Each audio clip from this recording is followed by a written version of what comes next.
Hey everyone, it's John Heath here again for Milton Rose Learning with another Let's Learn video on the poem Kamikaze. So World War II Japanese fighter pilots, if you can call them that. So we're going to look today at some of the key context that you need to know for this poem. Then we'll have a little poetry reading of the work. So we're going to read that out together, and then we'll finish up with some anchor kind of annotations, which will really help just flow into your anthologies. Okay, so without further ado, let's dive in. Okay, so some of the key context then, and you can see a kamikaze image there, very famous one at the top. So let's get our context notes in order first. So first off then, the World War II Japanese kamikaze pilots. Well, kamikaze means in Japanese divine wind, okay? It comes from basically history when they're invaded by the Mongol Empire, but I'll put that to one side. The poem is inspired then by the real life missions of Japanese pilots who actually carried out suicide attacks during World War II, and they were driven by duty and nationalism.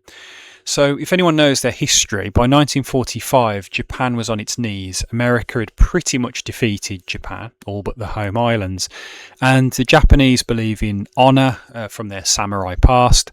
And so what they would do is they would say to these kamikaze pilots, we'll give you enough fuel for just a one-way flight, we'll load up the planes with basically explosives and fly them into American ships, okay, to try and stop them from invading the homelands and getting close. So yes, that's what the kamikaze were about, and the poem revolves around a kamikaze pilot and his journey. Okay, number 2, the conflict between duty and personal desire. So the poem explores the tension between cultural expectations of honour, which is very, very important in Japanese culture, but the pilot or the kamikaze pilot's human instinct to survive and appreciate life.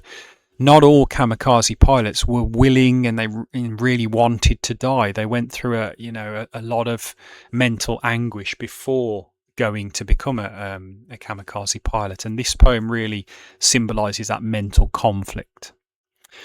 Then also in Japanese society there's an impact on family and legacy. So the poem also kind of explores how the pilot's decision affected his family, because as we'll see in a moment, the pilot doesn't blow himself up. Okay, he chooses not to, but by doing that he brings shame, loss on the family, and it explores the lasting consequences of war on those personal relationships. Because if you came back as a kamikaze pilot and you hadn't done your duty and blown yourself up, then Japanese society basically shunned you, and your family would shun you. They would see you as dishonouring the family, and so the kind of main protagonist in this poem is shunned by his family for the rest of his life. It's quite tragic, actually. Okay, so you can see Japanese pilots there in World War II. So let's have a little poetry reading then. It's quite a long poem, so I'll have to just kind of manoeuvre it around. So we'll do the first 3 stanzas first, and then we'll have a look at the rest. Kamikaze.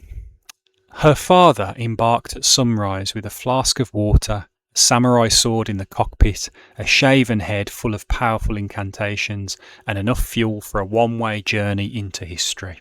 So he's ready to blow himself up, basically. But halfway there, she thought, recounting it later to her children, he must have looked far down at the little fishing boats strung out like bunting on a green-blue translucent sea, and beneath them, arcing in swathes, like a huge flag waved first one way, then the other in a figure of 8, the dark shoals of fishes, flashing silver as their bellies swivelled towards the sun. So he's flying, and he's obviously got bombs on his kind of aircraft, and he's flying, but he then looks down and sees all the beautiful nature below him, and it kind of almost persuades him not to do it. Okay, but let's read the next 3 stanzas. And remembered how he and his brothers waiting on the shore built cairns of pearl grey pebbles to see whose withstood longest the turbulent inrush of breakers, that's like waves, bringing their father's boat safe, yes, grandfather's boat, safe to the shore. salt sodden, awash with cloud-marked mackerel, black crabs, feathery prawns, and loose silver of whitebait, and once a tuna, the dark prince, muscular, dangerous. So he starts thinking in the cockpit about when he was a kid and when he was kind of like, waiting for his dad's fishing boat to return. And though he came back, my mother never spoke again in his presence, nor did she meet his eyes, and the neighbours too. They treated him as though he no longer existed. Only we children still chattered and laughed. So he's returned from his mission, not blowing himself up, and look at what's happened. Everybody's kind of shunned him and they don't want to talk to him anymore. Then the last stanza. Till gradually we too learned to be silent, to live as though he had never returned. That this was no longer the father we loved, and sometimes, she said, he must have wondered which had been the better way to die. It's actually really, really tragic. So Japanese culture won't allow for this dishonouring of the family, and so he comes back not blown himself up, and they all shun him for the rest of his life. It's actually really tragic, isn't it, when you think about it? Now then, let's look at some of the key poetry annotations, shall we? So these are not exhaustive, okay? You're going to need to make your own annotations as well, but these are some really, really good ones to start you off in your anthology. So first off, we have the conflict of duty and conscience. So a shaven head full of powerful incantations. So it's a metaphor. Incantations suggest the influence of national propaganda or ritualistic military ideology, for being very posh. They'd put kind of all these prayers and stuff in the kind of in the bandana and stuff around their head. The shaven head as well is a symbol of military identity, but also dehumanization. Your hair is part of what makes you kind of personal to you, isn't it? So by shaving it all off, he's prepared for sacrifice. Okay, so it establishes that tone, that dramatic tone very early on. Then we have the turning point, and look, he looks very sad in his playing there, doesn't he? He must have looked far down at the little fishing boats strung out like bunting. Now, bunting is, if any of you have had a birthday party, it's that stuff that you all string up to kind of celebrate. So it's a festive image, and it contrasts sharply with the violence of his mission, because it's a suicidal mission that he's there to do. He's there to kind of blow himself up. And also the natural imagery evokes beauty and life.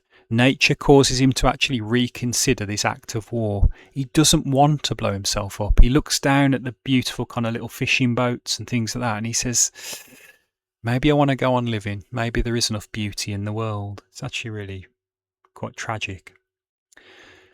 And then the consequences of the kamikaze's choice, they treated him as though he no longer existed.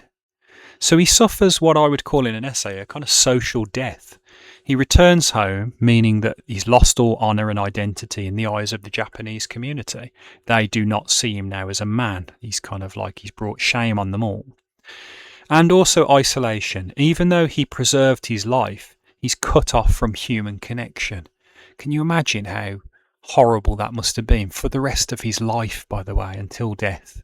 So it brings real consequences of his choice, and it really explores that kind of concept of a social death.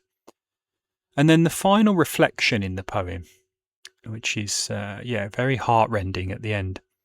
He must have wondered which had been the better way to die. So it's ambiguity and irony. It questions whether dying physically, like blowing himself up as a kamikaze, or living in shame is worse. Which one would be worse? Because in one way it would have been better to just be blown up, because at least it's quick and it's over, and he would have been revered by Japanese society forever. But by coming back he can still live at least, but he's got to live in shame, and it's like a slow death. So you can kind of have a debate about that in class. I think that's always quite interesting. The moral conflict as well. It ends on a deeply emotional note, forcing the reader to question ideas of honour and sacrifice. Ultimately, especially from the West's perspective, this idea of blowing himself up for no good reason, because America was always going to win the war. They had absolutely massive forces by 1945. Japan could not win.